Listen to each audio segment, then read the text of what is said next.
My name is Juan Arauz. I'm a Democrat running for Congress to represent Florida's 14th District, and I approve the following message. I'm at El Lopez Park here in Tampa, and this place holds a lot of memories for me. When we first moved here, I didn't have a lot of friends, but my mom would take me and my siblings here, and we had plenty of fun over the years. Like I said, this place holds a lot of memories for me. It's changed a lot since then. They've updated the playground, but it's all still the same. I know this sounds corny, but I miss those days, you know, when you're a kid, you don't have a single care in the world. The children who are playing here, they don't have a single care in the world. They're just enjoying themselves. They know that they're safe. They know that they're secure, and their parents, for whatever griefs they may be going through, will always be there for them. I know it's a little sentimental, but that little bit of tranquility, that sense of peace here, that's something that's very important to me. That's something I think that we all should try and hold on to. I can guarantee you that none of these children have a single clue of what's happening to our nation all around us. They have no idea that less than 48 hours ago, Donald Trump used our armed forces to illegally overthrow the government of a sovereign nation. Yes, I'm referring to the attack on Venezuela. I was actually up at 3 a.m. Friday evening going into Saturday, January 3rd, when I first heard the news. I shared it with everyone I knew. I actually even went on the podcast from Dirt We Grow and spoke to the host of the podcast. We shared our thoughts and spoke about the implications of this illegal attack. And at that time, I said all I could think to say. Now that I've had a little more time, now that more information is coming in, I'm able to piece together more of what's going on, and all I can think to say is this cannot be allowed to continue. Now, before anybody says anything, I just want to make something perfectly clear. I understand and recognize that Nicolas Maduro isn't exactly a legitimate president. I know there were elections, and I know that he kept declaring himself the winner. I recognize that much. But it's not our responsibility to go charging in, guns blazing and chest thump, to take apart another nation's government, which is nothing short of a declaration of war, by the way, especially not without the authorization of Congress. This entire ordeal hangs on shaky evidence of drug trafficking being sponsored by the Venezuelan government, by Nicolas Maduro himself. And yet we still haven't seen anything concrete. No real evidence has been presented to the American public. How can we trust that this is all happening for the reasons that we say it has been? Sort of like the WMDs that were supposedly all over Iraq, or the Gulf of Tonkin incident, which incited the Vietnam War. Because back then, we totally believed that those were legitimate reasons. Yeah, I remember 23 years ago. I was just a teenager, but I still remember.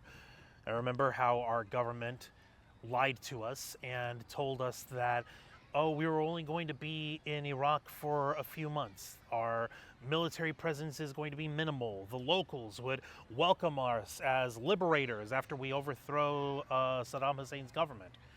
Well, we did receive cheers and there was a lot of celebration, and then what immediately followed was an over 20-year-long quagmire.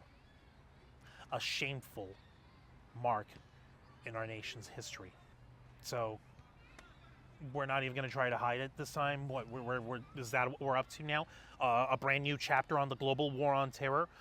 I don't understand it. Why the hell are we so eager and ready to send a brand new generation of young men and women off to another foreign country to die and to kill in the name of seizing another nation's natural resources and oil reserves, strictly to enrich and empower the wealthy and elite of our country.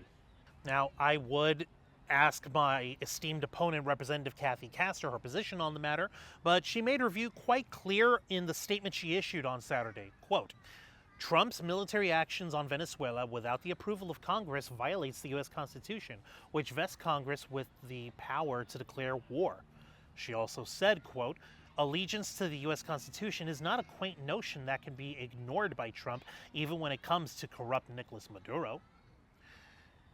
And for those of you who aren't quite adept at reading in between the lines, what she's basically saying, when you take her entire statement and put it into context, translates into, I'm totally okay with another offensive illegal war against another country, but you need to let me and Congress give you permission first. Now, Kathy, talking about the Constitution, I've got a portion of the Constitution that maybe you ought to think over. You ought to think long and hard about. It's Article 2, Section 4, which states, quote, the President, Vice President, and all civil officers of the United States shall be removed from office on impeachment for and conviction of treason, bribery, or other high crimes and misdemeanors. If you really gave a damn about following the Constitution, Kathy, then you would have done your duty and stood up and voted for impeachment when you had the chance last year. Now, it's a well-known fact that Kathy Castor is bought and paid for by different moneyed interests, including the medical and military-industrial complexes and foreign lobbyists like AIPAC. I don't know what her motivation is. Maybe she's looking forward to a big bonus kickback paycheck on top of the blood money she already receives. I, on the other hand, don't take any corporate PAC money or foreign interest PAC money.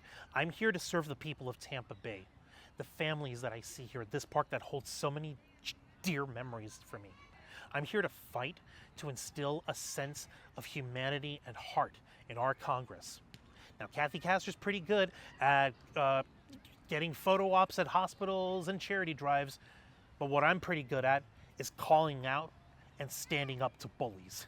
When elected, I will go to Washington, D.C., and I will work diligently to strengthen the War Powers Resolution of 1973, ensuring that the people of this country, by way of our duly elected Congress, truly hold the power to declare war, and not some warmongering dictator who cloaks himself in our flag, hawks cheap wares with his name all over it, and hides behind the title of president.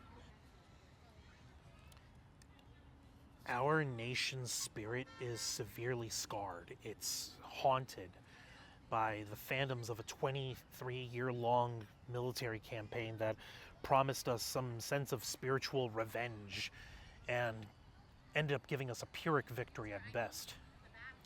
We need to take the time to heal our people with laws for universal health care, food and housing guaranteed as human rights, strengthened public education, a dignified and living minimum wage, and guaranteed bodily autonomy for all.